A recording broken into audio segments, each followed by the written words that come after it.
नमस्कार मेरी प्यारी लॉयल फैमिली। स्वागत है हमारे मायावी यूट्यूब चैनल में। आज जो कहानी मैं आपको सुनाने वाला हूं वो किसी फिल्म की स्क्रिप्ट नहीं है, किसी किताब से उठाई नहीं है।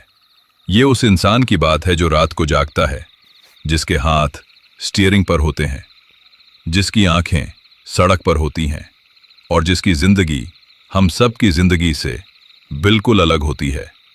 एक ट्रक ड्राइवर जिसे हम बस एक गुजरती हुई गाड़ी की तरह देखते हैं और आगे बढ़ जाते हैं, पर उस गाड़ी के अंदर एक इंसान होता है, थका हुआ, अकेला, रात के अंधेरे में सैकड़ों किलोमीटर का सफर तय करता हुआ।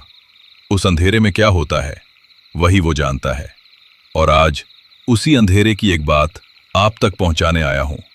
NH 28 गोरखपुर से पटना जाने वाला वो रास्ता जो दिन में एक आम हाईवे लगता है, पर रात में कुछ और हो जाता है। उस रास्ते पर एक मोड़ है, छपरा से पहले बाईं तरफ, जहां रात को कभी कभी कोई खड़ा होता है, सफेद कपड़ों में, हाथ उठाए, बस एक ही बात कहता है, भैया पटना जाना है। रमेश प्रसाद, गोरखपुर का एक ट्रक ड्राइवर, उस रात उस मोड़ पर रुका, और जो उसके साथ हुआ वो उसने आज तक किसी को पूरा नहीं बताया था, आज बताएगा। तो दोस्तों, अगर आप तैयार हैं, रात थोड़ी और गहरी करिए, आवाज थोड़ी और ऊंची करिए और साथ रहिए, क्योंकि ये सफर लंबा है और इस सफर में जो मिलेगा वो आप भूल नहीं पाएंगे। शुरू करते हैं NH 28 का राज।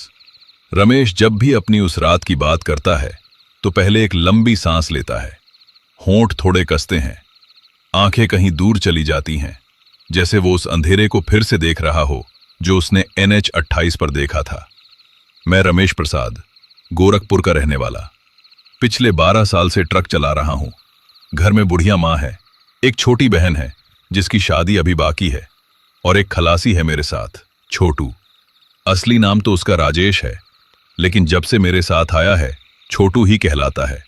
19 साल का लड़का, दुबला पतला, गाल पर हल्की हल्की मूछें जो अभी पूरी तरह उगी भी नहीं थीं।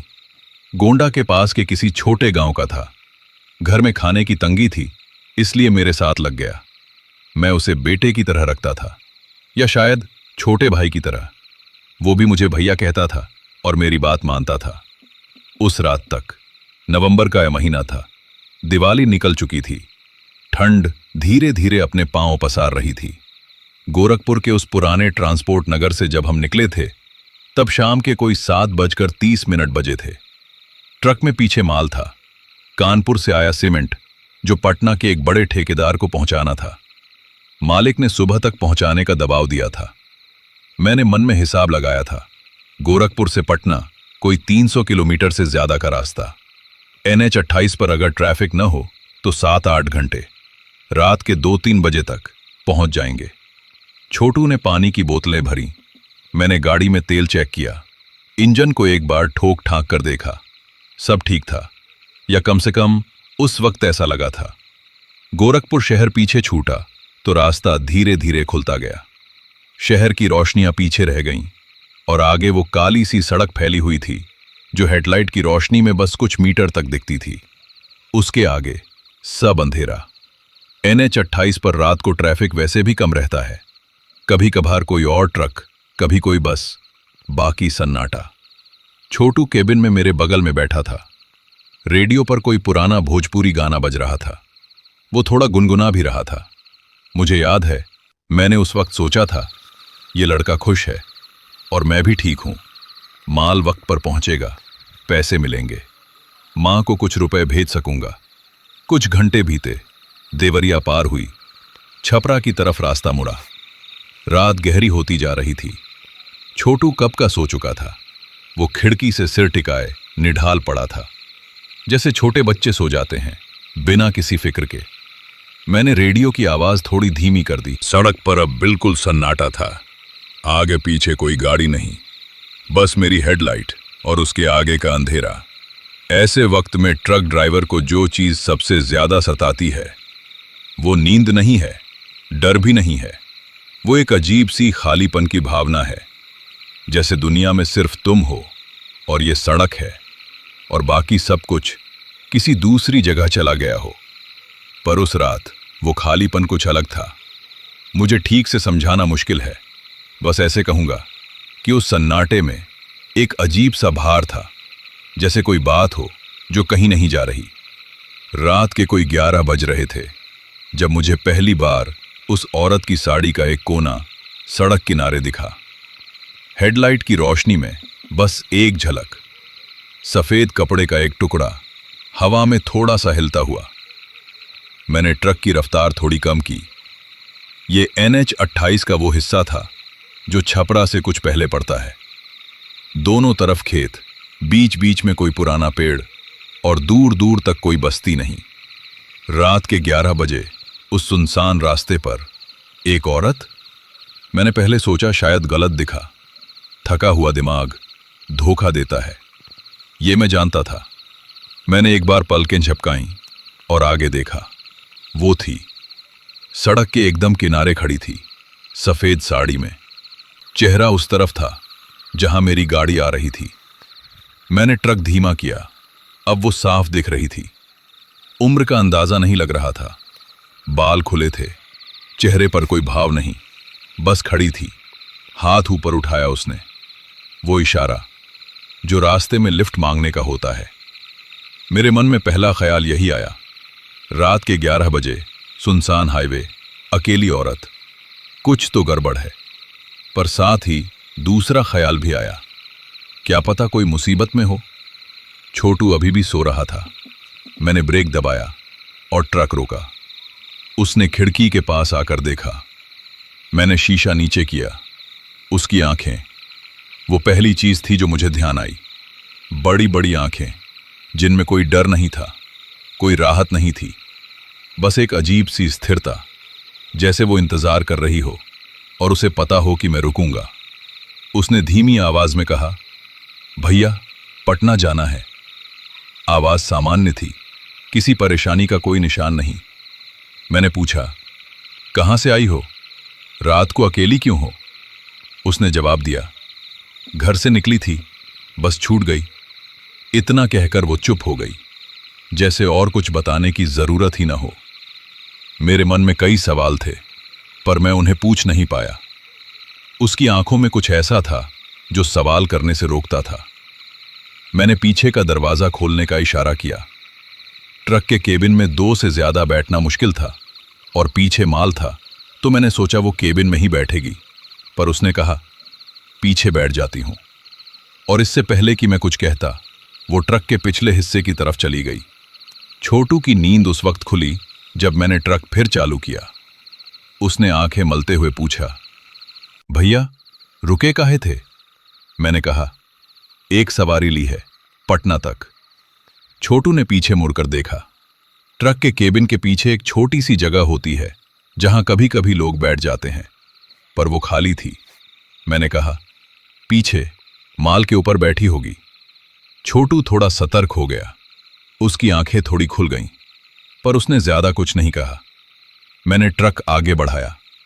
रेडियो पर अब कोई आवाज नहीं थी, सिग्नल चला गया था। बस इंजन की आवाज थी और सड़क पर टायरों की घर घर। कोई आधे घंटे बाद छोटू ने धीरे से कहा, भैया। उसकी आवाज में कुछ था। मैंने उसकी तरफ देखा।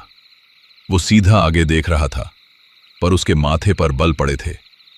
क्या हुआ? मैंने पूछा। उसने कहा, पीछे से आवाज आ रही है। मैंने कान लगाए।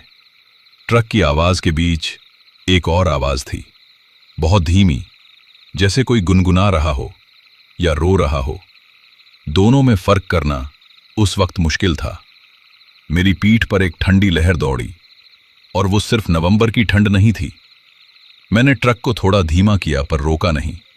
मन में सोचा, औरत है, अकेली है, रात में डरती होगी, इसीलिए आवाज आ रही है। पर छोटू के चेहरे पर जो था, वो मुझे चैन नहीं लेने दे रहा था। वो लड़का जो हर चीज में मुझसे मजाक करता था, जो रात की सड़क पर गाना गाता था, वो अभी बिल्कुल चुप था और उसकी आंखें सामने टिकी थीं, पर देख कहीं और रहा था। छोटू क्या हुआ? मैंने फिर पूछा। उसने धीरे से कहा, भैया। उसने उठकर केबिन का पिछला शीशा खटखटाया था। मैंने कहा, तो? उसने कहा, तो मैंने मुड़कर देखा और फिर वो चुप हो गया। मैंने इंतजार किया। उसने कहा, शीशे में उसका चेहरा था तो ठीक ही है। नहीं भैया, उसकी आवाज और धीमी हो गई। वो पीछे की तरफ था। मेरे हाथ स्टीयरिंग पर थोड़े कस गए। मतलब उसका चेहरा पीछे की तरफ था और वो आगे देख रही थी। कुछ देर कोई कुछ नहीं बोला। ट्रक चलता रहा, इंजन गुर्राता रहा, सड़क आगे बढ़ती रही और मेरे दिमाग ने उस एक जुमले को बार बार दोहराया। चेहरा पीछे की तरफ था और वो आगे देख रही थी। मैंने अपने आप को समझाया, छोटू थका हुआ है, अभी अभी नींद से उठा है, गलत दिखा होगा। शीशे में रोशनी का खेल होता है, रात में आंखें धोखा देती हैं। मैंने खुद को यकीन दिलाया और ट्रक आगे बढ़ाता रहा। पर वो आवाज, वो धीमी अजीब सी गुनगुनाहट अभी भी पीछे से आ रही थी और अब उसमें एक और चीज मिल गई थी। एक हल्की सी खनखनाहट, जैसे कोई चूड़ियां हिला रहा हो, बहुत धीमे, बहुत नियमित, जैसे किसी घड़ी की टिक टिक। छपरा से पहले एक जगह ढाबा आता है, रामजी ढाबा। लाल रंग का बोर्ड, हमेशा रात को खुला रहता है। मैंने वहां ट्रक रोकने का फैसला किया। बहाना चाय का था, असल में मैं देखना चाहता था। छोटू कुछ नहीं बोला, पर जब मैंने ट्रक धीमा किया तो उसने एक लंबी सांस ली, जैसे बहुत देर से सांस रोके बैठा हो। ढाबे की रोशनी दिखी, पीली, मध्यम, पर उस वक्त वो किसी दिए जैसी लगी। मैंने ट्रक पार्क किया, इंजन बंद किया। सन्नाटा और गहरा हो गया। अब वो गुनगुनाहट और चूड़ियों की आवाज भी बंद थी। मैंने छोटू की तरफ देखा, उसका रंग उड़ा हुआ था। हम दोनों नीचे उतरे। मैंने ट्रक के पिछले हिस्से तक जाकर देखा। माल वहां था, सीमेंट के बोरे, वैसे ही बंधे जैसे गोरखपुर से निकले थे, और उनके ऊपर कोई नहीं था। सफेद साड़ी नहीं, कोई औरत नहीं, कुछ नहीं, बस बोरे, और उनके ऊपर फैली हुई एक पतली सी धूल। छोटू मेरे पीछे खड़ा था। मैंने उसकी तरफ मुड़कर देखा। उसने कुछ नहीं कहा, मैंने भी कुछ नहीं कहा। हम दोनों ढाबे की तरफ मुड़ गए। चाय मंगाई। चाय वाले बुजुर्ग ने हमें देखा और एक पल के लिए रुक गया। कहां से आ रहे हो? मैंने बताया। उसने पूछा, छपरा वाले मोड़ से पहले रुके थे क्या? मैंने हां कहा। उसने चाय का गिलास मेरे सामने रखा और बहुत धीरे से कहा, उस जगह रात को कभी मत रुकना। जो भी मिले, चाहे कुछ भी हो, रुकना मत। मैंने पूछा, क्यों? उसने जवाब नहीं दिया, बस दूसरी तरफ मुड़ गया और कुछ बड़बड़ाने लगा जो मुझे सुनाई नहीं दिया। छोटू ने मेरी तरफ देखा, मैंने उसकी तरफ देखा।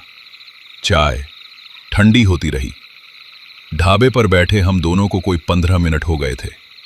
चाय के गिलास सामने थे, आधे खाली, आधे भरे, पर न मेरा मन था पीने का, न छोटू का। वो बुजुर्ग ढाबे वाला पीछे जाकर किसी काम में लग गया था। जैसे उसने जो कहना था वो कह दिया और अब उससे कोई मतलब नहीं। ढाबे पर हमारे अलावा एक और ट्रक खड़ा था, पर उसके ड्राइवर का कहीं अता पता नहीं था। शायद अंदर सो रहा हो। रात का सन्नाटा ढाबे की पीली रोशनी के बावजूद बाहर पूरी तरह पसरा हुआ था। छोटू ने गिलास उठाया, एक घूंट लिया, फिर रख दिया। उसकी आंखें नीचे थीं, उंगलियां गिलास के किनारे से खेल रही थीं। मुझे पता था वो कुछ कहना चाहता है, पर शब्द नहीं मिल रहे। ये वो उम्र होती है जब इंसान जो देखता है उस पर खुद भरोसा नहीं करना चाहता। मन कहता है गलत दिखा होगा, पर आंखें जानती हैं कि नहीं, सही ही दिखा था। मैंने पहल की, छोटू सुन। उसने ऊपर देखा। जो तूने देखा या जो तुझे लगा कि देखा, उस पर अभी मत सोच। हम यहां से निकलेंगे सीधे पटना। रास्ते में न रुकेंगे, न किसी को लेंगे, बस चलते रहेंगे। उसने सिर हिलाया। वो हाँ थी या बस गर्दन का एक हल्का सा कांपना, मैं फर्क नहीं कर पाया। मैंने जेब से पैसे निकाले, गिलासों के पास रखे और उठ खड़ा हुआ। छोटू भी उठा। हम दोनों ट्रक की तरफ बढ़े। बाहर की हवा अंदर से ज्यादा ठंडी थी, या शायद वो ठंड हवा की नहीं थी, कभी कभी डर का भी अपना एक तापमान होता है। ट्रक में बैठे इंजन चालू किया। इंजन की आवाज ने उस सन्नाटे को तोड़ा जो हम दोनों के बीच बन गया था। मैंने गाड़ी NH 28 पर डाली और रफ्तार पकड़ी। छोटू ने खिड़की का शीशा थोड़ा ऊपर कर लिया। ठंड का बहाना था, पर मैं समझ गया वो बाहर देखना नहीं चाहता था। रेडियो अभी भी बंद था। मैंने उसे चालू करने की कोशिश की। एक बार घुंडी घुमाई, थोड़ी सी खड़खड़ाहट आई, फिर वापस चुप। मैंने छोड़ दिया। इंजन की आवाज ही सही। कोई 20 से 25 मिनट बाद सड़क एक मोड़ के बाद सीधी हो गई और आगे कोई छोटा सा कस्बा आया। बस कुछ दुकानें बंद और एक मंदिर जिसके बाहर एक दिया टिमटिमा रहा था। उस दिए को देखकर मन में थोड़ी राहत आई। जहां दिया होता है वहां कुछ न कुछ जीवन होता है।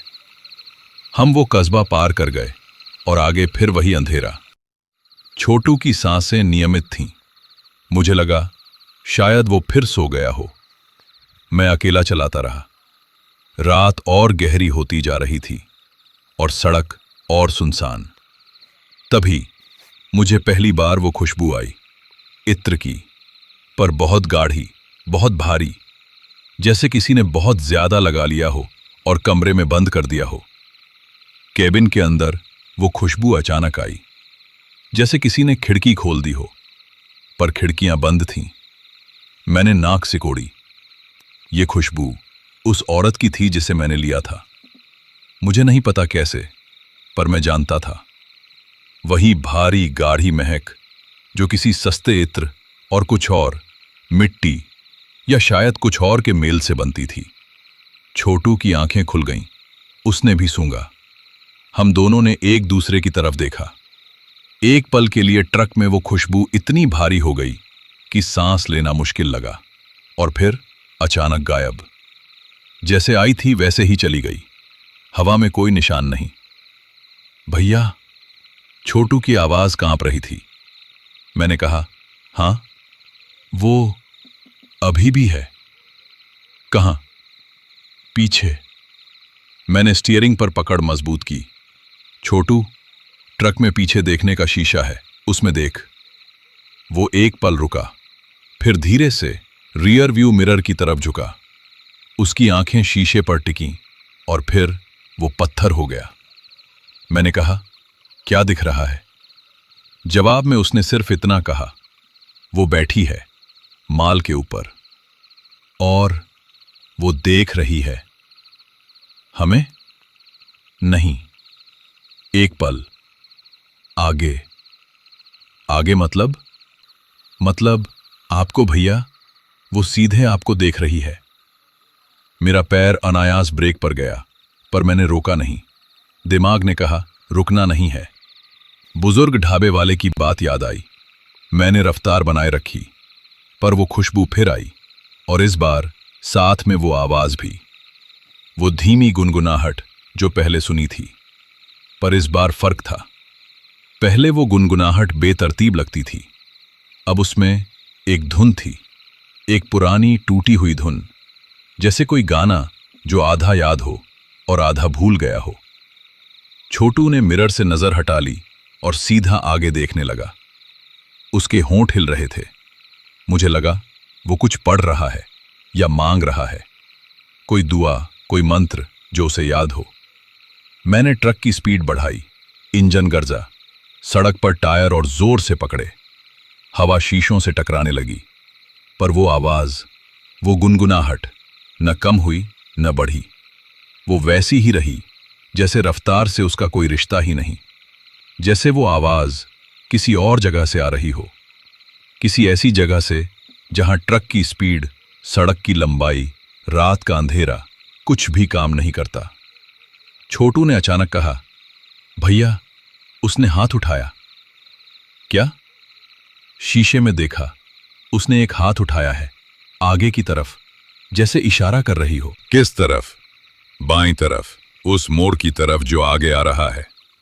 मैंने सड़क पर ध्यान लगाया और सच में कोई 300 मीटर आगे एक मोड़ था, बाईं तरफ। कच्चा रास्ता जो NH-28 से अलग होकर खेतों के बीच से जाता था। मैंने उस तरफ नहीं देखा, उस मोड़ पर नहीं मुड़ा। ट्रक सीधा NH-28 पर रहा और जैसे ही वो मोड़ पीछे छूटा, उस गुनगुनाहट में एक बदलाव आया, जैसे कोई राग जब बीच में टूट जाए।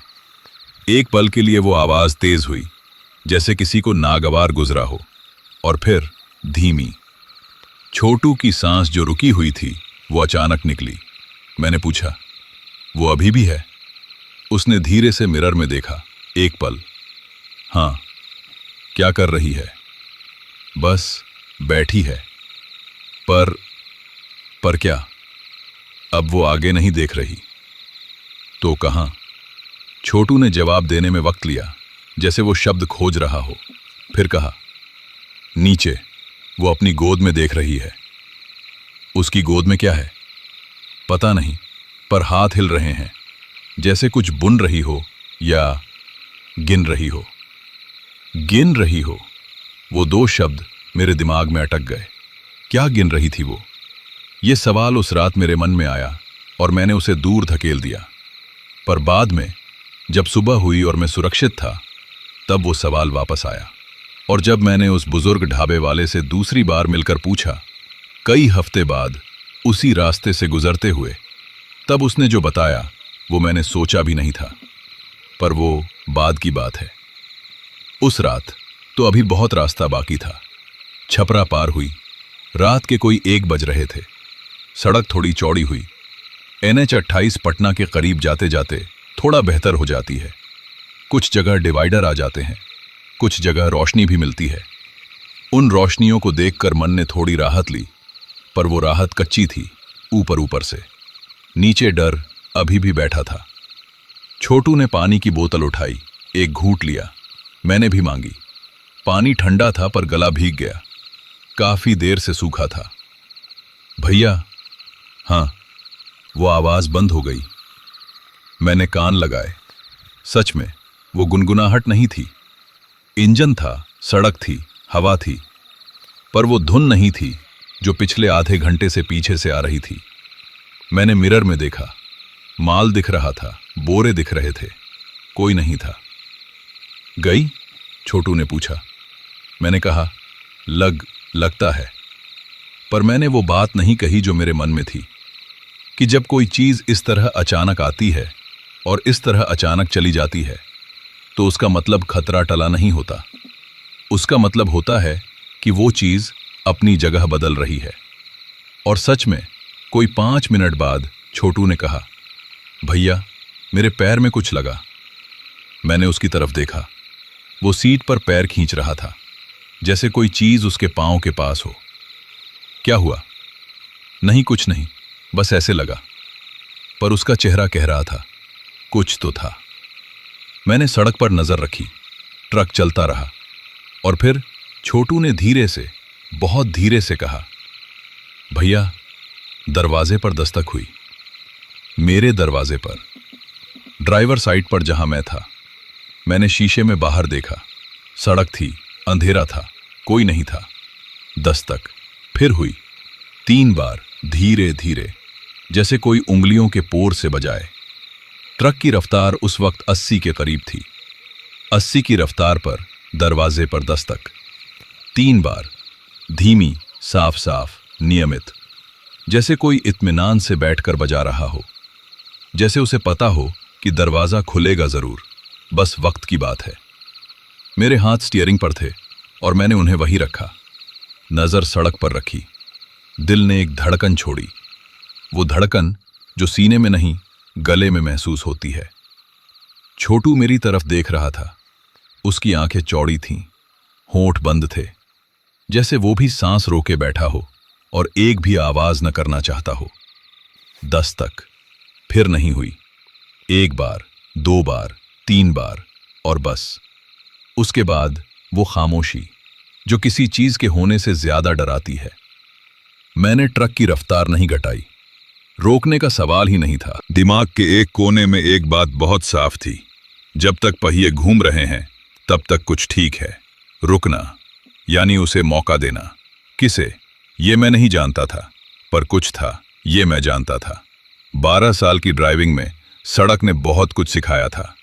गाड़ी रोकना तब जब जरूरी हो, बेवजह नहीं। उस रात जरूरी वो नहीं था जो पीछे था, जरूरी था आगे पहुंचना। छोटू ने धीरे से पूछा, भैया दरवाजा नहीं खोलना। मैंने कहा, नहीं खोलूंगा। उसने कहा, वादा? मैंने एक पल के लिए उसकी तरफ देखा। 19 साल का लड़का जो इस वक्त बहुत छोटा लग रहा था, बहुत अकेला। मैंने कहा, वादा। रात के 1:30 बज रहे थे। छपरा पीछे थी, सोनपुर अभी आना था, और उसके बाद गंगा का पुल। उस पुल को पार करते ही पटना शुरू हो जाती है। मैंने मन में हिसाब लगाया, 1.5 से 2 घंटे और, बस उतना ही। पर उस रात 2 घंटे एक बहुत लंबा वक्त था। छोटू ने पानी की बोतल उठाई, पीने की कोशिश की, पर बोतल उसके हाथ में कांप रही थी। उसने बोतल वापस रख दी। मैंने कहा, तू मुझसे बात करता रह, ठीक है?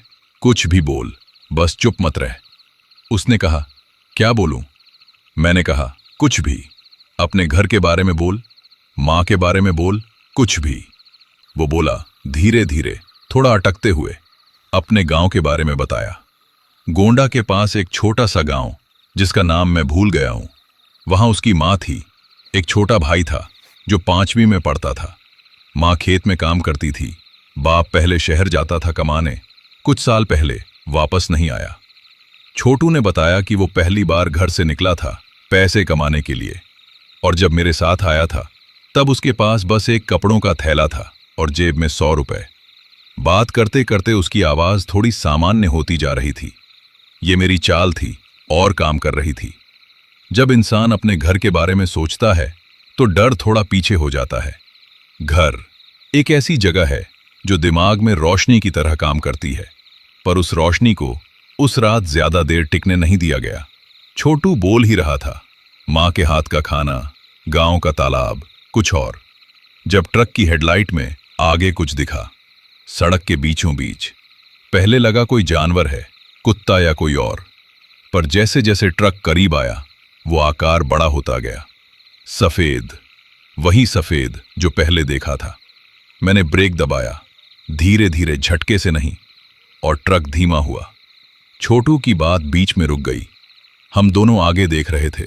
वो औरत सड़क के बीच में खड़ी थी, वही सफेद साड़ी, वही खुले बाल, वही स्थिरता जो पहली बार देखी थी।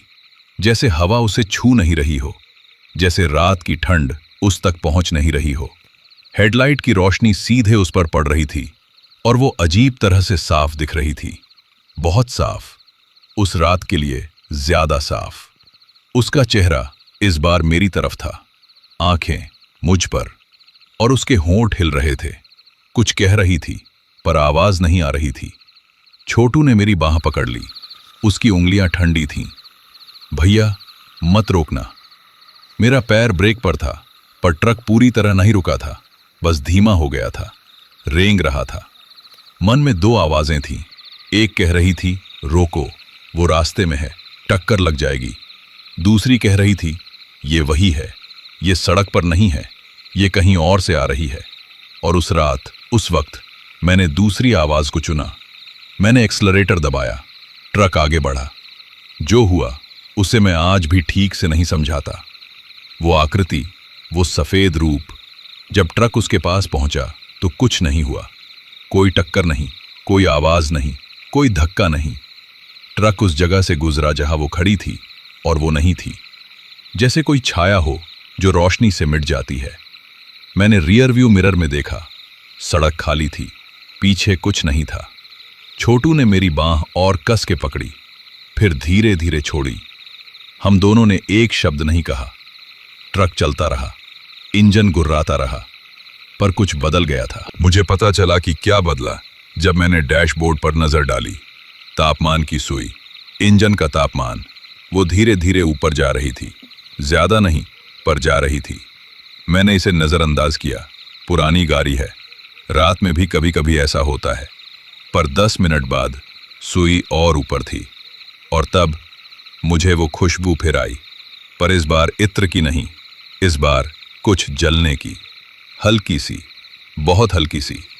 छोटू ने भी सूंघा। इंजन? उसने पूछा। मैंने कहा, देखना पड़ेगा। मैंने ट्रक सड़क के किनारे लगाया। इंजन बंद नहीं किया, बस रोका। नीचे उतरा। रात की हवा चेहरे पर लगी। मैंने बोनट खोला। अंदर से भाप नहीं निकली, कुछ जला नहीं था। पानी का स्तर ठीक था, सब ठीक था। तो फिर वो खुशबू कहाँ से थी? मैं वहीं खड़ा रहा, बोनट उठाए, और तभी मेरी नज़र ट्रक के पिछले हिस्से पर गई। पीछे का दरवाज़ा, वो दरवाज़ा जो बंद था, जिस पर ताला था, उसके नीचे की दरार से एक बहुत पतली सी रोशनी आ रही थी। पर पीछे कोई रोशनी नहीं थी। वहां माल था, सीमेंट के बोरे थे, अंधेरा था, कोई रोशनी हो नहीं सकती थी। मैं वहीं खड़ा नसान थी, और उस दरार से आती पतली सी रोशनी थी, पीली, कांपती हुई, जैसे दिए की लौ। मैंने एक कदम आगे बढ़ाया, फिर रुक गया। दिमाग ने कहा, मत खोलो। पैर ने कहा, खोलो। दोनों के बीच में खड़ा था।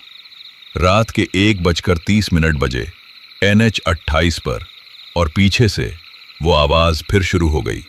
वो गुनगुनाहट, वो टूटी हुई धुन जो पहले सुनी थी, पर इस बार वो दरवाजे के अंदर से आ रही थी, साफ, करीब, जैसे कोई बिल्कुल दरवाजे के पास बैठकर गाए। छोटू केबिन से उतर आया था। वो मेरे पीछे आकर खड़ा हो गया था। मुझे उसकी सांसों की आवाज सुनाई दे रही थी। उसने धीरे से कहा, भैया मत खोलना। मैंने कहा, जानता हूं। तो चलते हैं? हाँ। पर मैं हिला नहीं। वो रोशनी, वो कांपती पीली रोशनी, उसमें कुछ था जो खींच रहा था। जैसे कोई चीज होती है जो दिखनी नहीं चाहिए, पर नजर हटती नहीं। छोटू ने मेरी कमीज पकड़ी। भैया प्लीज। उसकी आवाज में रोने जैसा कुछ था। उस आवाज ने मुझे तोड़ा। मैंने बोनट बंद किया, उसे नजर हटाई और छोटू की तरफ मुड़ा। उसकी आंखें भीगी थीं। हम दोनों वापस कैबिन में बैठे। मैंने इंजन चालू किया, गाड़ी आगे बढ़ाई। पर इस बार जो चुप्पी थी, वो पहले वाली चुप्पी नहीं थी। वो चुप्पी भारी थी, बोझिल थी, जैसे हम दोनों ने कुछ देखा था जो देखना नहीं चाहिए था, और जिसे अब भूला भी नहीं जा सकता था। मैंने ट्रक चलाया। छोटू सीट पर सिमट कर बैठ गया, घुटने छाती से लगाए, आंखें बंद। मुझे नहीं पता वो सो गया था या बस दुनिया से आंखें बंद करना चाहता था। सोनपुर करीब आ रहा था। रास्ते में एक जगह सड़क के किनारे कुछ ट्रक खड़े दिखे। रात रुकने वाले ड्राइवर जो सुबह होने का इंतजार कर रहे थे। उन ट्रकों की छोटी छोटी रोशनियां देखकर मन में एक अजीब राहत आई, इंसानों के होने का एहसास। मैंने वहां रुकने का मन बनाया। 2-3 घंटे रुको, सुबह हो, रोशनी हो, तब चलो। पर मालिक का दबाव था, सुबह तक माल पहुंचाना था, और अगर देर हुई तो पैसे कटते। मैं रुका नहीं, आगे बढ़ा। सोनपुर आया और निकल गया। अब गंगा का पुल बाकी था। पुल के उस पार पटना था। मैंने मन में वो हिसाब लगाया जो थके हुए ड्राइवर हमेशा लगाते हैं, बस थोड़ा और, बस थोड़ा और। छोटू की आंखें बंद थीं। मैं अकेला था, और तभी मेरे फोन पर एक मैसेज आया। उस वक्त मैंने फोन नहीं देखा, बाद में देखा। मालिक का मैसेज था, कहाँ हो, माल कब पहुंचेगा। मैंने जवाब नहीं दिया, फोन वापस जेब में रखा। आगे देखा, पुल दिखने लगा था। गंगा पुल, लंबा, ऊंचा, नीचे काली गंगा। रात में गंगा का पानी दिखता नहीं, बस महसूस होता है, एक ठंडी नमी जो पुल पर चढ़ते ही आ जाती है। मैंने ट्रक पुल पर चढ़ाया। पुल की रेलिंग के बाहर अंधेरा था, गहरा, बेतल, जैसे गंगा नहीं कोई और चीज हो। पुल के बीचों बीच पहुंचा तो छोटू की आंखें अचानक खुल गईं। वो सीधा हो गया। उसने इधर उधर देखा, फिर मेरी तरफ देखा। मैंने कहा, पुल पर हैं, पटना बस आने वाला है। उसने कुछ नहीं कहा, बस एक चीज बोली, भैया पीछे वो बैठी है। और इस बार वो रो रही है। पुल के बीच, गंगा के ऊपर, रात के 2 बजे, और पीछे कोई रो रहा था। उस रोने की आवाज मैंने उसे पहली बार सुना, सच में सुना। वो किसी इंसान के रोने की आवाज नहीं थी, वो किसी ऐसे की आवाज थी जो बहुत पहले रोना भूल चुका हो और अब कोशिश कर रहा हो, जैसे जंग लगे दरवाजे को खींचा जाए। जैसे सूखी नदी में पानी ढूंढा जाए। टूटी हुई, खाली, अजीब। छोटू के गाल पर एक आंसू था, उसका अपना। उसने पोंछा नहीं। गंगा का पुल पार हुआ और पटना की रोशनियां दिखीं, दूर दूर तक फैली, पीली और सफेद, जैसे किसी ने जमीन पर तारे बिछा दिए हों। शहर की रोशनी देखकर जो राहत मिलती है वो बयान नहीं होती, खासकर तब जब आप उस अंधेरे से आ रहे हों जैसा हम आए थे। मैंने एक लंबी सांस ली। पुल के उस पार की सड़क पर ट्रक उतरा और शहर की तरफ मुड़ा। छोटू अभी भी चुप था, पर उसके चेहरे पर वो भाव था जो डूबते इंसान के चेहरे पर तब आता है जब उसे किनारा दिखता है। अभी पहुंचा नहीं, पर दिख तो रहा है। मैंने ट्रक की रफ्तार थोड़ी कम की। शहर में घुसते ही सड़क संकरी होती है, ट्रैफिक के नियम बदलते हैं, और रात के इस वक्त भी पटना की सड़कें पूरी तरह सोती नहीं। पर वो रोने की आवाज जो पुल पर सुनी थी वो अभी भी थी, बहुत धीमी, बहुत पीछे, पर थी, जैसे कोई चीज छूट नहीं रही। मैंने छोटू से पूछा नहीं, उसका चेहरा बता रहा था कि वो भी सुन रहा है और उसे पूछने की जरूरत नहीं। हम दोनों उस आवाज के साथ चल रहे थे, जैसे कोई तीसरा यात्री हो जिसे हम देख नहीं सकते पर जिसकी मौजूदगी से इनकार नहीं कर सकते। पटना की सड़कों पर ट्रक आगे बढ़ता रहा, दाहिने मुड़ा, बाएं मुड़ा, एक चौराहा पार किया जहां रात के इस वक्त एक चाय की दुकान खुली थी। उसकी रोशनी में कुछ लोग बैठे थे। उन लोगों को देखकर मन ने कहा, उतरो, वहां जाओ, बैठो। पर माल पहुंचाना था। ठेकेदार का गोदाम पटना के पूर्वी हिस्से में था, एक पुरानी कॉलोनी के पास, जहां रात में बत्तियां कम होती हैं और गलियां सकरी। मैंने वो जगह पहले भी देखी थी। दिन में जब रोशनी होती है तो वो एक सामान्य सी जगह लगती है, पर उस रात, उस वक्त जब मैंने ट्रक उस गली में मोड़ा तो वो जगह अलग लगी। गोदाम के बाहर एक बल्ब जल रहा था, पीला, कमजोर, जो अपने आसपास की जगह को रोशन करने की बजाय और अंधेरा दिखा रहा था। गोदाम का चौकीदार वहां था, एक बुजुर्ग आदमी, सिर पर मफलर लपेटे, अंगीठी के पास बैठा था। मुझे देखकर उठा, हाथ के इशारे से बताया कि कहाँ लगाना है ट्रक। मैंने ट्रक लगाया, इंजन बंद किया, और जैसे ही इंजन बंद हुआ एक ऐसी चुप्पी आई जो कानों में चुभती है। वो रोने की आवाज अब नहीं थी, गुनगुनाहट नहीं थी, चूड़ियों की खनखनाहट नहीं थी, बस रात की वो आम आवाजें जो शहर में होती हैं।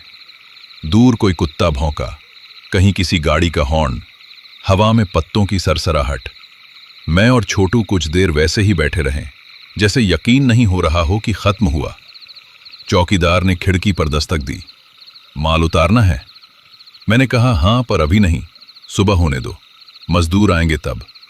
उसने सिर हिलाया और वापस अपनी अंगीठी के पास चला गया।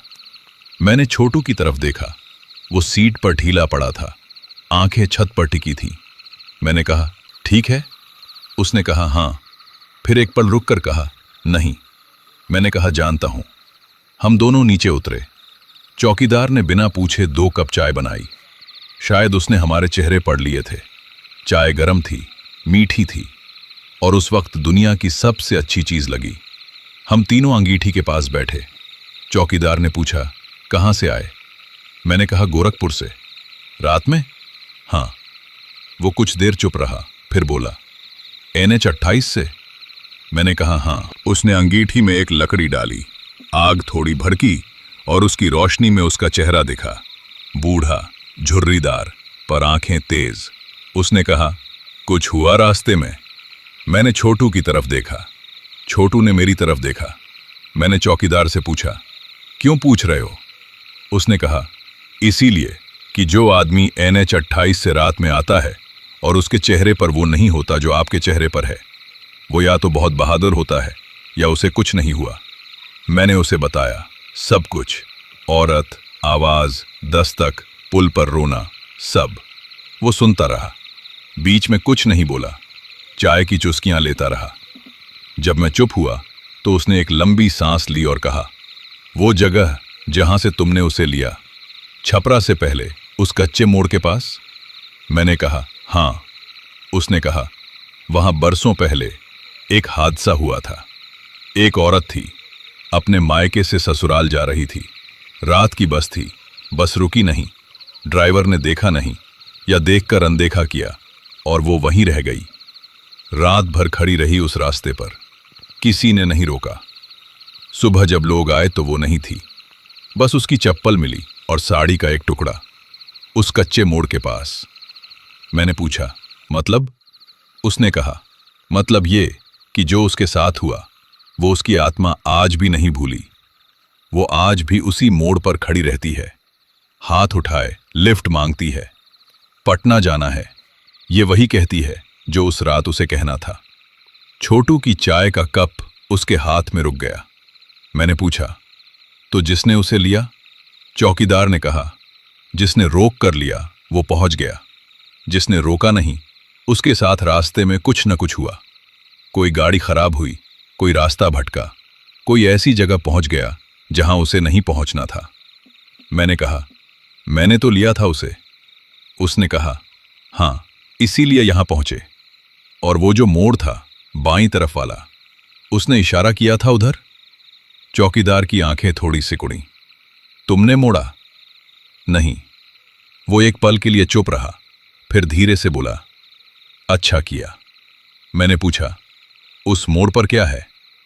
उसने जवाब नहीं दिया, बस अंगीठी में एक और लकड़ी डाली और आसमान की तरफ देखने लगा, जैसे सवाल सुना ही नहीं। छोटू ने मेरी आस्तीन खींची। उसका मतलब था, मत पूछो। मैंने नहीं पूछा, पर वो सवाल मन में बैठ गया। उस बाईं तरफ के कच्चे मोड़ पर क्या है जहां उस औरत ने इशारा किया था? उस रात मैंने उस सवाल को एक तरफ रखा, पर सवाल वैसे मत नहीं रहा। हम तीनों कुछ देर और बैठे। आग धीमी होती रही, रात और गहरी हुई। छोटू ने कब आंख लगाई मुझे पता नहीं चला। वो अंगीठी के पास ही बैठे बैठे झुक गया और उसकी सांसें नियमित हो गईं। चौकीदार भी अपनी कुर्सी पर आंखें मूंदे बैठा रहा। मैं अकेला जागता रहा, आग को देखता रहा। दिमाग में वो सारी चीजें घूम रही थीं। वो चेहरा जो पीछे की तरफ था, वो दरवाजे पर दस्तक, वो रोना जो इंसानी नहीं था, वो रोशनी जो बंद ट्रक के पीछे से आ रही थी, और सबसे ऊपर वो मोड़, वो बाईं तरफ का कच्चा रास्ता। सुबह के कोई 4 बजे मुझे नींद आई, पर नींद में भी वो खुशबू थी, गाढ़ी भारी, जो इत्र और मिट्टी के बीच की थी। और उस खुशबू में एक आवाज थी, वही टूटी हुई धुन, वही गुनगुनाहट। नींद में वो धुन पूरी थी जो जागते में टूटी थी, और उस धुन में शब्द थे भोजपुरी के पुराने, जो मैंने बचपन में कहीं सुने थे, पर नींद में याद रहे, जागने पर भूल गए। बस इतना याद रहा कि वो गाना किसी के जाने का था, किसी ऐसे के जाने का जो जाना नहीं चाहता था। सुबह हुई, मजदूर आए, माल उतरा, मालिक का फोन आया। देर से पहुंचे पर माल ठीक था, इसलिए ज्यादा कुछ नहीं कहा। छोटू जागा तो उसके चेहरे पर रात की थकान थी, पर कुछ और भी था, एक ऐसी परिपक्वता जो 19 साल में नहीं होनी चाहिए। वो उस रात के पहले और उस रात के बाद 2 अलग छोटू थे। मैं देख सकता था। उसने सुबह की चाय पी, मुंह धोया और काम में लग गया, पर उसकी आंखें उस दिन ज्यादा कम बोलती थीं। जो बात उसने रात में देखी थी वो उसके अंदर कहीं बैठ गई थी। दोपहर को जब हम वापस निकलने की तैयारी में थे, खाली ट्रक, गोरखपुर वापस, तो छोटू ने पहली बार उस रात की बात की। हम ट्रक में बैठे थे, इंजन चालू था, और उसने अचानक कहा, भैया वो मोड़ पर क्या होगा? मैंने कहा, नहीं जानता, पर आप जानना चाहते हो? मैंने उसकी तरफ देखा, वो सीधे आगे देख रहा था। मैंने कहा, नहीं, झूठ था, और हम दोनों जानते थे। वापसी का रास्ता उसी NH 28 से था। दिन की रोशनी में वो सड़क बिल्कुल अलग लगती है। खेत हरे दिखते हैं, सड़क के किनारे दुकानें होती हैं, लोग होते हैं। उस सुनसान अंधेरे का कोई निशान नहीं। हम उस जगह से गुजरे जहां मैंने उसे उठाया था। दिन में वो बस एक सड़क का किनारा था, एक पेड़ था और उसके नीचे कुछ पत्थर। पर उन पत्थरों पर मैंने देखा, छोटू ने भी देखा, एक पुरानी सी माला थी फूलों की, सूखी हुई, और उसके पास एक दिया था, बुझा हुआ पर ताजा। किसी ने वहां रखा था हाल में। हम आगे बढ़ गए, किसी ने एक शब्द नहीं कहा।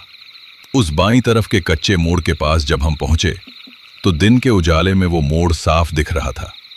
कच्चा रास्ता खेतों के बीच से जाता हुआ और कोई 500 मीटर दूर एक पुराना सा ढांचा। दीवारें थीं, छत नहीं, खिड़कियां थीं पर काली। टूटा हुआ मकान या शायद कुछ और। मैंने ट्रक रोका नहीं, बस धीमा किया। एक पल देखा और आगे बढ़ गया।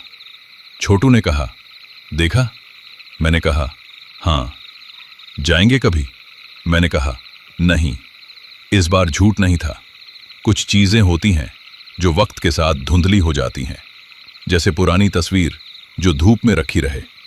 रंग फीके पड़ते जाते हैं, आकृतियां मिटती जाती हैं, पर कुछ चीजें होती हैं जो उल्टा करती हैं। जितना वक्त बीतता है उतनी साफ होती जाती हैं। उस रात की बात मेरे साथ वही हुई। गोरखपुर वापस आए, हफ्ते बीते, महीना बीता, पर वो रात धुंधली नहीं हुई। वो चेहरा जो पीछे की तरफ था, वो दरवाजे पर दस्तक, वो बुझे दिए की रोशनी जो बंद ट्रक के पीछे से आ रही थी, सब कुछ जस का तस था।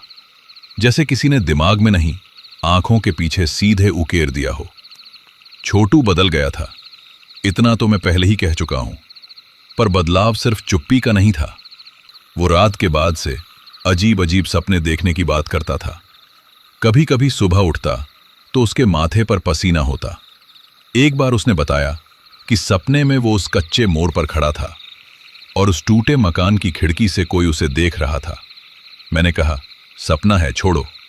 उसने कहा, भैया, सपने में वो हंस रहा था। मैंने पूछा, कौन? उसने कहा, पता नहीं, पर हंसी वही थी, वो टूटी हुई, वो खाली।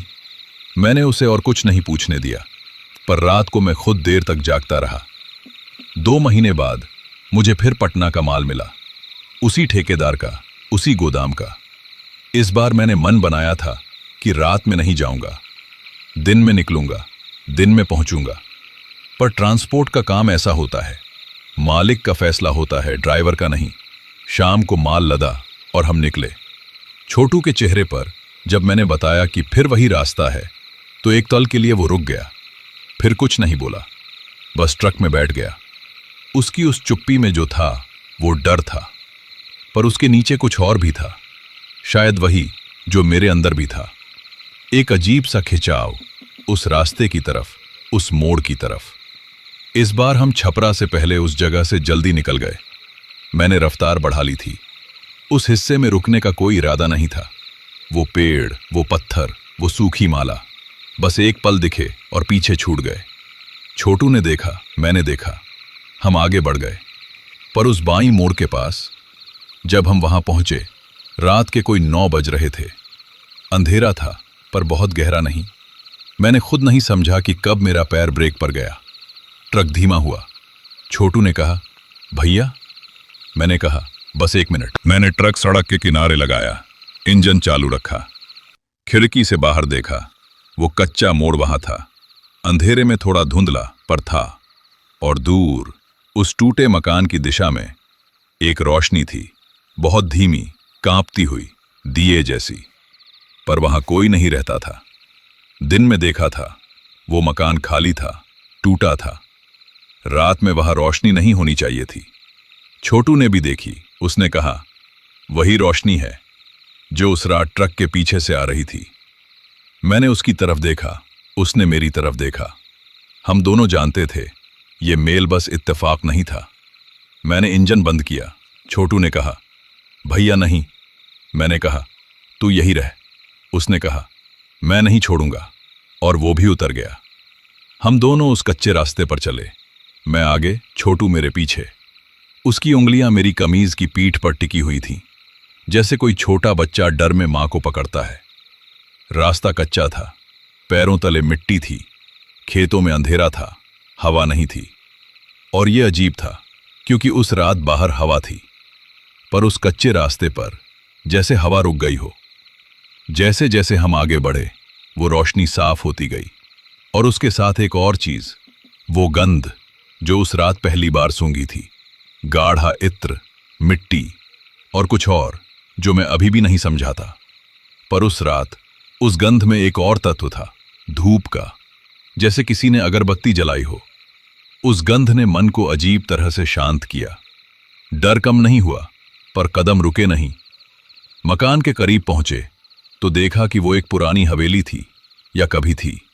अब बस दीवारें थीं, ऊंची, काली पड़ी हुई, जिन पर बरसों की काई और धूल थी। दरवाजा था लकड़ी का, पुराना, जो शायद बंद करने पर भी पूरी तरह बंद नहीं होता था। उसकी दरार से वो रोशनी आ रही थी। मैंने दरवाजे के पास जाकर कान लगाए। अंदर से आवाज थी, वो गुनगुनाहट, वही धुन, पर इस बार पूरी, टूटी नहीं, बिखरी नहीं। एक पूरा गाना, धीमे स्वर में, जो उस पुरानी हवेली की दीवारों में गूंज रहा था। छोटू ने मेरी कमीज और कसकर पकड़ी। मैंने दरवाजे पर हाथ रखा। लकड़ी ठंडी थी, बर्फ जैसी नहीं, पर उससे कम नहीं। एक धक्का दिया, दरवाजा खुला, धीरे धीरे, चरमराते हुए। अंदर की रोशनी बाहर आई, दिए की रोशनी, पर इतनी नहीं कि सब कुछ साफ दिखे, बस इतनी कि आकृतियां दिखें, आकृतियों के पीछे का अंधेरा दिखे। अंदर एक कमरा था, पुराना, टूटा हुआ। एक दीवार आधी गिरी थी। छत में जगह जगह छेद थे, जिनसे रात का आसमान दिखता था। फर्श पर मिट्टी थी, पत्तियां थीं, टूटी हुई ईंटें थीं, और उस कमरे के बीच में एक दिया, जमीन पर सीधा जलता हुआ। हालांकि हवा बंद थी, तो भी उसकी लौ कांप रही थी, बिना किसी वजह के, बस कांप रही थी। दिए के चारों तरफ फूल, सूखे नहीं, ताजे, गेंदे के, लाल और पीले, किसी ने अभी अभी रखे थे। मिट्टी में उनकी नमी अभी थी, और उस कमरे में, उस दिए की रोशनी में, दीवार के सहारे एक पुरानी तस्वीर थी।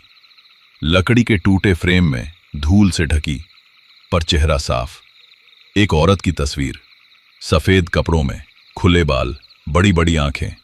वही चेहरा, वही आंखें जो NH-28 के किनारे देखी थी, जो रियर व्यू मिरर में देखी थी, जो पुल पर रोते हुए देखी थी।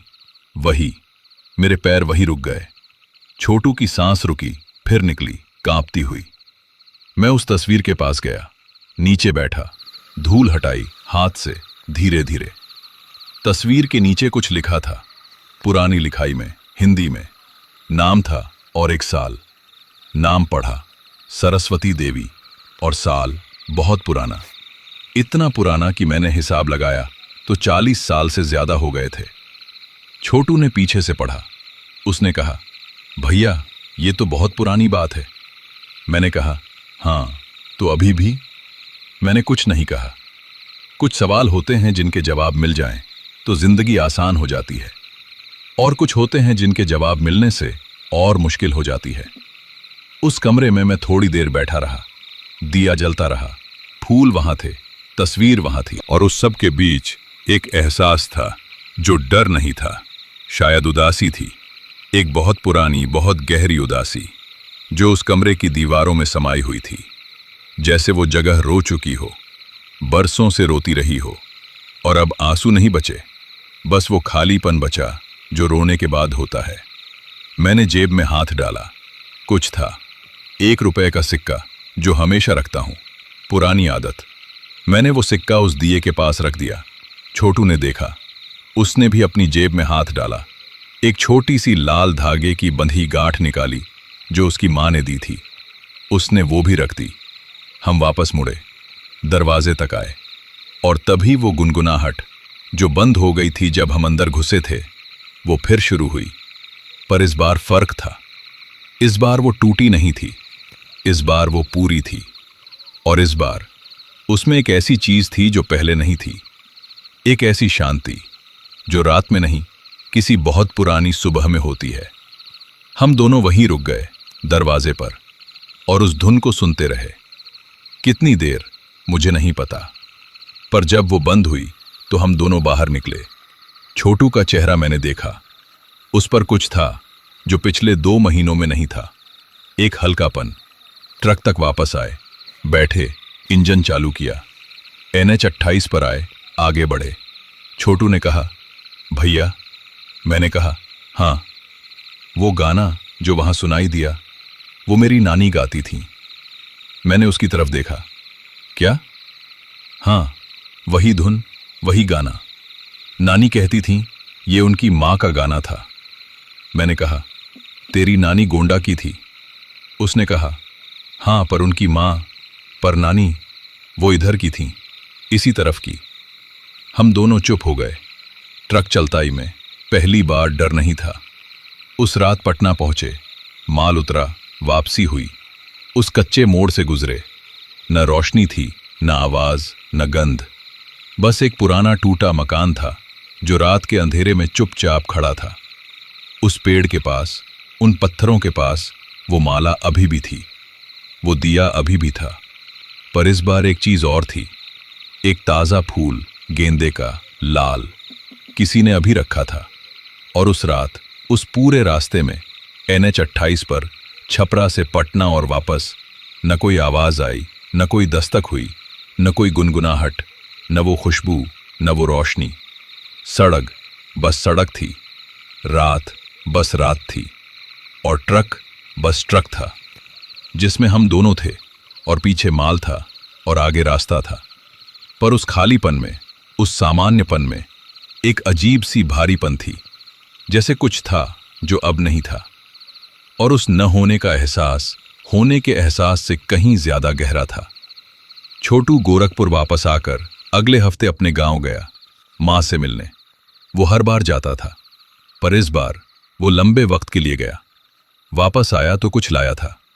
एक छोटी सी तस्वीर, पुरानी, जो उसकी परनानी की थी। उसने वो तस्वीर मुझे दिखाई। मैंने देखी। बूढ़ी औरत की तस्वीर, काली, सफेद, धुंधली। मैंने कहा, ये कौन है? उसने कहा, परनानी। मैंने तस्वीर को ध्यान से देखा। आंखें, वो आंखें जो उस हवेली की तस्वीर में थीं, जो NH 28 के किनारे थीं, जो मिरर में थीं, वही आंखें। मैंने तस्वीर छोटू को वापस दी। उसने सावधानी से उसे एक कपड़े में लपेटा। मैंने पूछा, गांव में किसी ने बताया कुछ? उसने कहा, मां ने बताया। परनानी का यहीं इस इलाके में ब्याह हुआ था, पर वो कभी ससुराल नहीं पहुंची। रास्ते में ही कुछ हो गया। क्या हुआ किसी को पूरा नहीं पता, बस इतना कि वो कभी नहीं आई। मैंने कहा, और उस हवेली का?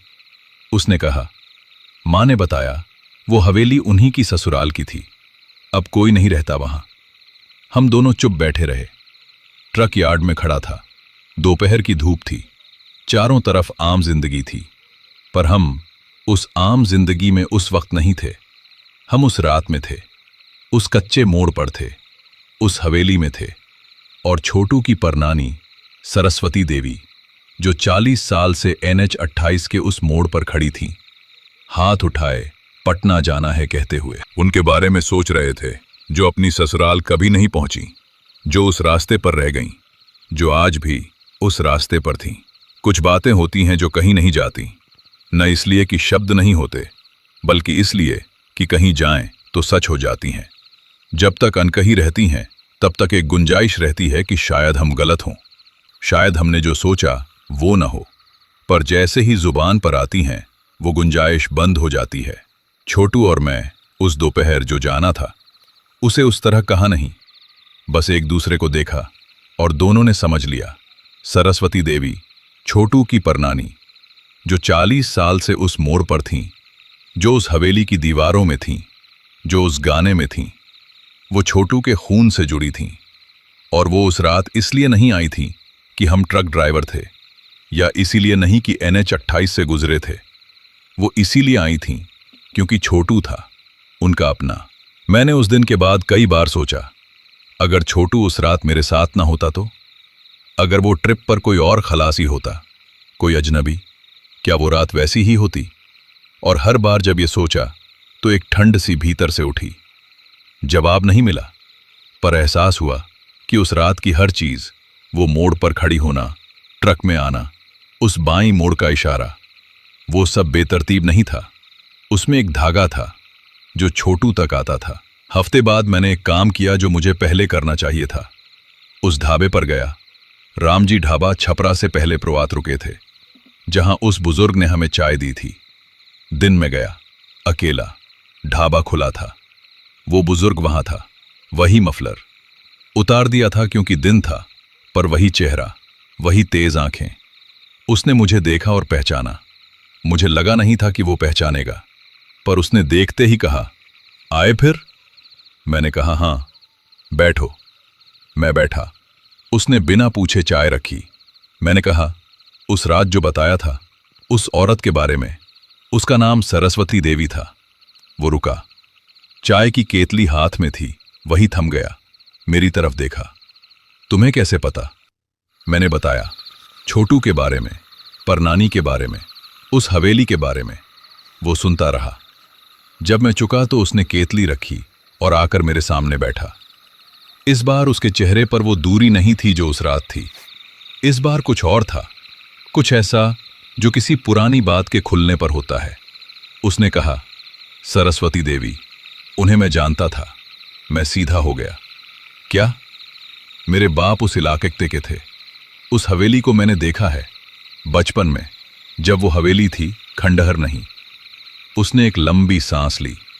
सरस्वती देवी, वो यहां से 15 कोस दूर के एक गांव से आई थीं। ब्याह हुआ था उस हवेली के बड़े बेटे से। आने वाली थीं रात की बस से, पर वो बस उस मोड़ पर रुकी नहीं। बस ड्राइवर ने बाद में कहा कि उसने देखा नहीं, पर गांव वाले कहते थे कि उसने देखा था और फिर भी नहीं रुका। मैंने पूछा, फिर? वो रात भर उस मोड़ पर रहीं, सुबह तक। सुबह जब हवेली वाले निकले तो उन्हें वो मिली, उसी मोड़ पर बैठी हुई। ठीक थी, चोट नहीं थी, पर कुछ बोल नहीं रही थी। फिर हवेली ले गए, पर वो कभी वैसी नहीं रहीं जैसी आई थी। कुछ रह गया था उनका उस मोड़ पर। कोई कहता था डर, कोई कहता था और कुछ। बरसों बाद जब वो गईं, तो गांव के बुजुर्गों ने कहा कि उनकी रूह उस मोड़ पर वापस गई जहां वो रात भर रही थी। मैंने पूछा, और वो हवेली? बुजुर्ग ने कहा, हवेली में जो था वो धीरे धीरे बिखर गया। बेटे पोते शहर चले गए, मकान टूटा, पर उस कमरे में जहां सरस्वती देवी रहती थीं, वहां लोग कहते हैं कि आज भी कभी कभी दिया जलता है। कोई जलाता नहीं, बस जलता है। मैंने उस दिए की बात सोची जो हमने वहां देखा था, और उन ताजे फूलों की। मैंने पूछा, फूल कौन रखता है? बुजुर्ग चुप रहा, फिर कहा, इलाके के लोग जो जानते हैं। कभी कभी कोई आता है रात में, फूल रखता है, दिया जलाता है, उन्हें शांत रखने के लिए। और NH 28 पर जो होता है वो बंद क्यों नहीं होता? उसने कहा, क्योंकि वो जो मांग रही हैं वो मिली नहीं। उस रात वो पटना जाना चाहती थी, अपनी ससुराल। पहुंच नहीं पाई, और जो पहुंच नहीं पाता वो रास्ते पर रहता है। मैं वापस आया, छोटू को सब बताया। वो सुनता रहा। बीच में एक बार उसकी आंखें भर आईं, पर उसने पूछा नहीं। जब मैं चुप हुआ तो उसने कहा, भैया उन्हें पहुंचाना होगा। मैंने कहा, क्या मतलब? उसने कहा, वो हवेली, वो उनकी ससुराल थी। अगर उनकी रूह को उस हवेली में, उनके कमरे में चैन मिले, तो शायद वो उस मोड़ पर न रहें। मैंने कहा, ये कैसे होगा? उसने कहा, गांव में एक बुजुर्ग हैं, मां के जानने वाले, वो ऐसी बातें जानते हैं, उनसे पूछूंगा। छोटू अगले हफ्ते गांव गया। इस बार मैं भी गया उसके साथ, गोंडा के पास उस छोटे गांव में। छोटू की मां ने हमें देखकर चाय बनाई, खाना बनाया। एक साधारण औरत जिसके चेहरे पर जिंदगी की मेहनत लिखी थी, पर आंखों में गर्माहट थी। मैंने उसे सब नहीं बताया, बस इतना कि हम उन बुजुर्ग से मिलना चाहते हैं। वो समझ गईं। माएं समझती हैं, बिना बताए। वो बुजुर्ग गांव के पूरब छोर पर एक छोटी सी कुटिया में रहते थे। नाम था पंडित रामाश्रय, पर गांव में सब बाबा कहते थे। उम्र का अंदाज नहीं था। चेहरे पर इतनी झुर्रियां थीं कि गिनना मुश्किल हो, पर आंखें, वो आंखें किसी जवान आदमी की थीं। हमें देखकर उन्होंने कुछ नहीं कहा, बस इशारे से बैठने को कहा। हम बैठे। उन्होंने छोटू को देखा, लंबे वक्त तक बिना पलंग झपकाए। फिर कहा, सरस्वती देवी का लड़का है तू? छोटू ने कहा, पर थी। बाबा ने कहा, एक ही बात है। उन्होंने जो बताया वो उस पूरी रात की हर गुत्थी को एक धागे में पिरो देता था। सरस्वती देवी के बारे में वो जानते थे। उन्होंने कहा कि जब वो उस रात उस मोड़ पर रही थीं, तब उनके साथ जो हुआ वो सिर्फ अकेले रह जाना नहीं था। उन्होंने कहा, उस मोड़ पर एक पुरानी ताकत है, बरसों की, जो अकेले इंसान को पकड़ लेती है। सरस्वती देवी अकेली थीं, रात थी, डरी हुई थीं, और उस ताकत ने उनका कुछ हिस्सा वहीं रोक लिया। जब वो गईं तो वो हिस्सा वहां रह गया, इसीलिए वो उस मोड़ पर है। मैंने पूछा, और वो जो NH 28 पर आती हैं, लोगों को लिफ्ट मांगती हैं? बाबा ने कहा, वो हर बार उसी रात को जीती हैं, वो रात जो खत्म नहीं हुई। वो पटना जाना चाहती हैं, इसीलिए मांगती हैं, पर जो उन्हें ले जाता है वो पहुंच तो जाता है, पर वो खुद नहीं पहुंचती। क्यों? क्योंकि रास्ते में वो उस कच्चे मोड़ का इशारा करती हैं। वो चाहती हैं कि कोई उस तरफ मुड़े, उस हवेली की तरफ, ताकि कोई उन्हें वहां छोड़ दे, पर कोई मुड़ता नहीं। मैंने कहा, हम मुड़े नहीं उस रात। बाबा ने कहा, इसीलिए वो पुल तक आईं, इसीलिए रोईं। एक पल की चुप्पी। वो मांग रही थीं कि उन्हें उस हवेली तक पहुंचाओ, पर तुम नहीं पहुंचाए, इसीलिए वो रोईं। छोटू का चेहरा शून्य था। मैंने पूछा, अब क्या होगा? बाबा ने छोटू की तरफ देखा। इसे जाना होगा उस हवेली में, अपनी परनानी को बताना होगा कि उनका अपना आया है। छोटू ने कहा, कैसे? बाबा ने समझाया, एक विधि, सरल, बिना किसी आडंबर के। उस हवेली में जाना, उस कमरे में जाना, दिया जलाना, फूल रखना और बोलना, बस बोलना। जो मन में हो, जो कहना हो वो कहना।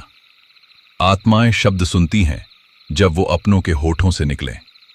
यही कहा बाबा ने। और एक चीज और, जाओ तो रात में मत जाओ, दिन में जाओ जब रोशनी हो। रात में वो जगह जो है वो दिन में नहीं है। हम अगले दिन निकले, छोटू और मैं। ट्रक नहीं, एक छोटी गाड़ी जो मैंने एक दोस्त से मांगी थी। NH 28 पर आए, उस कच्चे मोड़ पर। दिन की रोशनी में वो मोड़ एकदम सामान्य था, कच्ची मिट्टी का रास्ता, खेतों के बीच। हम उस रास्ते पर मुड़े, पहली बार। गाड़ी धीरे चली, रास्ता ऊबड़ खाबड़ था, खेत दोनों तरफ थे, गेहूं की फसल हरी जो हवा में हिल रही थी, सूरज ऊपर था, पक्षी थे, सब कुछ बहुत सामान्य था। और उस सामान्यपन में एक अजीब सी बात थी, जैसे ये जगह जानती थी कि हम आने वाले थे। हवेली के पास पहुंचे। दिन में वो और टूटी फूटी लग रही थी, रात में जो रहस्य था। दिन में वो एक थकान थी, थकी हुई दीवारें, थकी हुई छत, थका हुआ दरवाजा। हम अंदर गए, वो कमरा, वहां पहुंचे। दिन की रोशनी छत के छेदों से आ रही थी, धूल में तैर रही थी। दिया नहीं था, वो बुझ चुका था। फूल थे वहीं जो हमने रखे थे, सूख गए थे अब। छोटू ने जेब से एक माचिस निकाली और एक दिया जो बाबा ने दिया था। दिया रखा, जलाया, लौ सीधी जली। हवा नहीं थी, कांप भी नहीं। छोटू ने फूल रखे ताजे, जो रास्ते में एक दुकान से लिए थे। फिर वो तस्वीर के सामने बैठ गया। वही तस्वीर, वही आंखें, वही चेहरा। मैं पीछे खड़ा था। छोटू ने बोलना शुरू किया, धीमे, अटकते हुए। उसने कहा, पर नानी, बस इतना। फिर रुका, फिर कहा, मैं राजेश हूं, आपकी बेटी नानी, उनका बेटा हूं। रुका, आपसे मिलने आया हूं। उसकी आवाज कांप रही थी, पर वो बोलता रहा। माँ ने बताया आपके बारे में। नानी कहती थी आप बहुत अच्छा गाती थीं। वो गाना जो आप गाती थीं वो मैंने सुना, उस रात सुना। एक पल रुका, आप थकी होंगी, इतने साल। उसकी आंखें भर आईं। आप जा सकती हैं, हम ठीक हैं, माँ ठीक है, सब ठीक है। वो चुप हो गया। कमरे में सन्नाटा था। दिए की लौ जो अब तक सीधी थी, अचानक एक बार कांपी, बस एक बार, और फिर सीधी हो गई। उस कांपने में मुझे नहीं पता, शायद मैं थका हुआ था, शायद मन का वहम था, पर मुझे लगा जैसे किसी ने एक लंबी सांस ली हो, एक बहुत पुरानी, बहुत थकी हुई सांस। वापसी का रास्ता चुप था। छोटू गाड़ी में बैठा था, खिड़की से बाहर देख रहा था। खेत, सड़क, आसमान। मैं चला रहा था। हम दोनों ने उस हवेली से निकलने के बाद कुछ नहीं कहा, न इसलिए कि कहने को कुछ नहीं था, बल्कि इसलिए कि जो हुआ था वो शब्दों में आता नहीं। कुछ चीजें होती हैं जो बोली जाएं तो छोटी हो जाती हैं। उन्हें चुप में रखना ही उनका सम्मान होता है। NH 28 पर जब हम आए तो दोपहर की धूप सड़क पर पड़ रही थी। वही सड़क जो रात में कुछ और होती है, दिन में कुछ और। दिन में वो बस एक रास्ता थी, लंबा सीधा, जो गोरखपुर की तरफ जाता था। उस पेड़ के पास से गुजरे वो पत्थर, वो माला। मैंने गाड़ी वहां रोकी। छोटू ने मेरी तरफ देखा। मैंने कहा, उतरो। हम दोनों उतरे। छोटू ने जेब से एक फूल निकाला, गेंदे का, जो उस दिन हवेली में रखे थे उनमें से एक बचा था। उसने झुककर वो फूल उन पत्थरों के पास रखा, सीधा खड़ा हुआ। एक पल वहां रहा, आंखें बंद, होंठ हिले। क्या कहा मुझे नहीं पता, पर कुछ कहा। फिर वो वापस गाड़ी की तरफ मुड़ा। मैं उसके पीछे था। हम बैठे और आगे बढ़े। उस दिन शाम को गोरखपुर पहुंचे। ट्रांसपोर्ट नगर में ट्रक खड़ा था। मालिक का फोन आया। अगले दिन माल था बनारस तक। मैंने हां कर दी। रात को घर गया। मां ने खाना बनाया था, दाल चावल अचार। मैंने खाया। सोने से पहले मां ने पूछा, कहाँ गए थे आज? मैंने कहा, बस एक काम था। उन्होंने और नहीं पूछा। माएँ जानती हैं कि कब रुकना है। उस रात मुझे सपना नहीं आया। पहली बार उन 2 महीनों में जब से वो रात हुई थी, कोई सपना नहीं आया।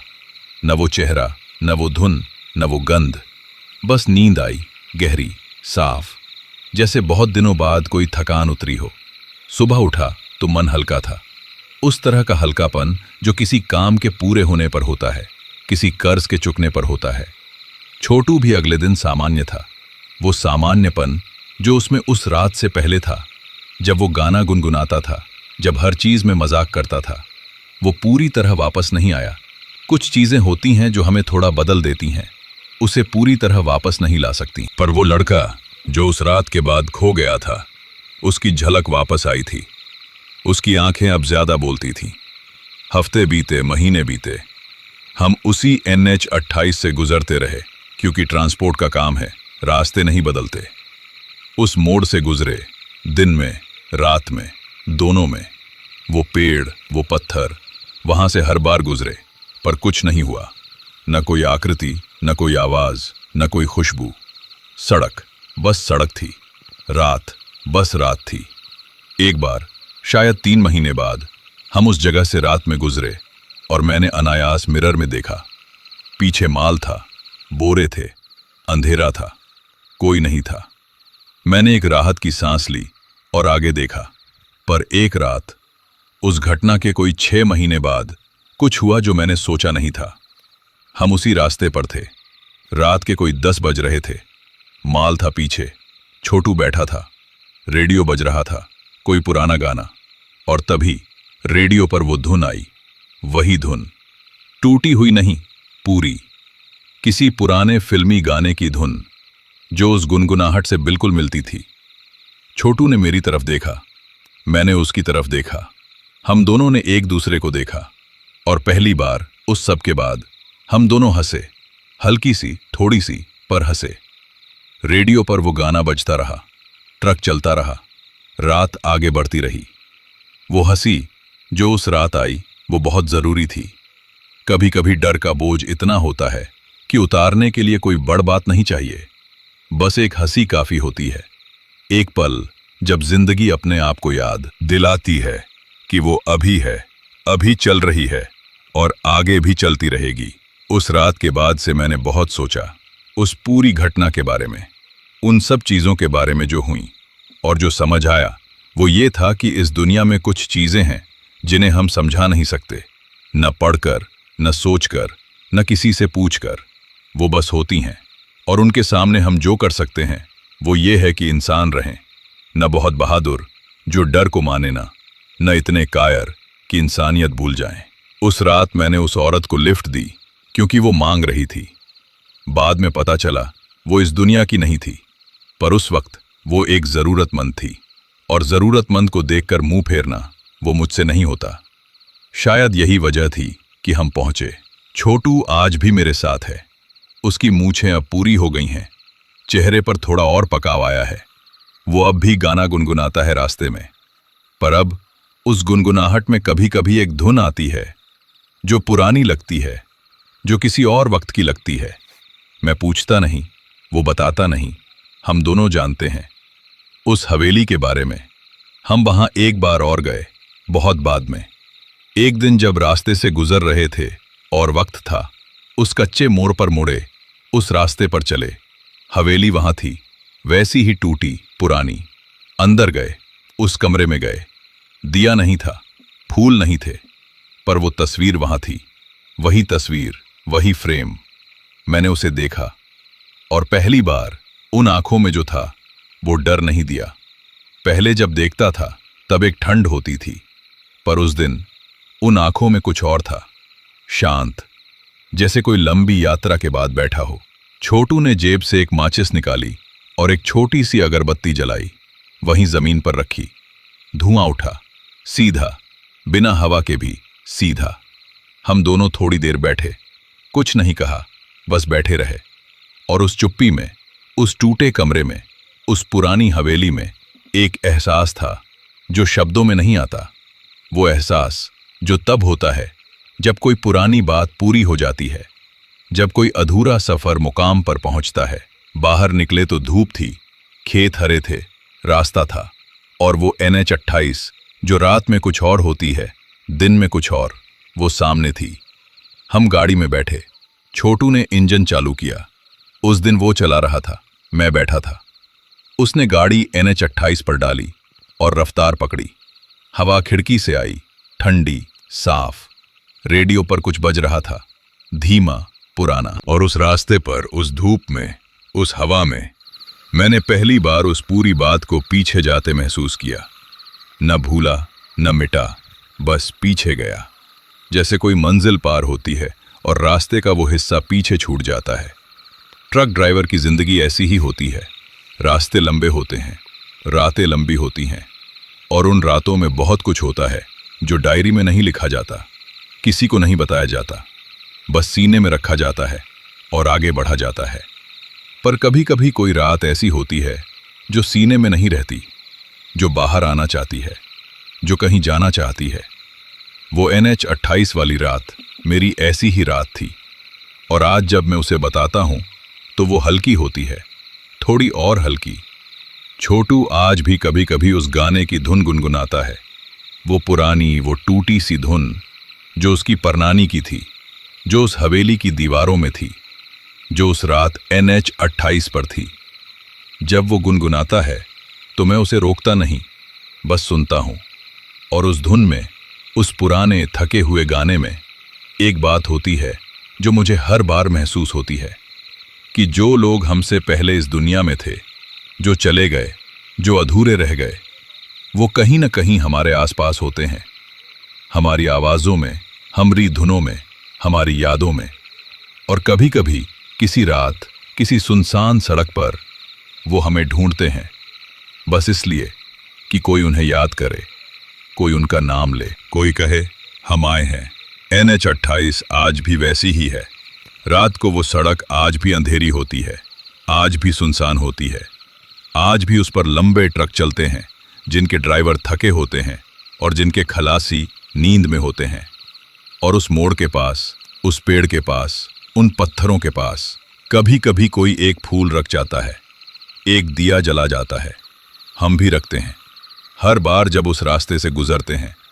एक फूल, बस छोटा सा इशारा जो कहता है हम जानते हैं, हम भूले नहीं। और उस रात के बाद से, उन तमाम रातों में जो NH-28 पर बिताई हैं, एक बात हुई है जो पहले नहीं होती थी। जब भी रात को उस सड़क पर कोई अकेला दिखता है, कोई इंसान जो रास्ते में हो, जो मुश्किल में हो, मैं रुकता हूं, हमेशा, बिना सोचे।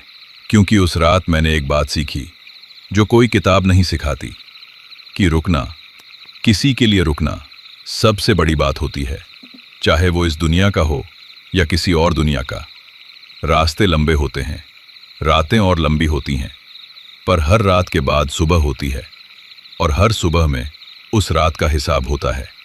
NH-28 का वो हिसाब, सरस्वती देवी का, उस हवेली का, उस दिए का, वो चुक गया, पर उसकी याद नहीं चुकी, और शायद चुकनी भी नहीं चाहिए।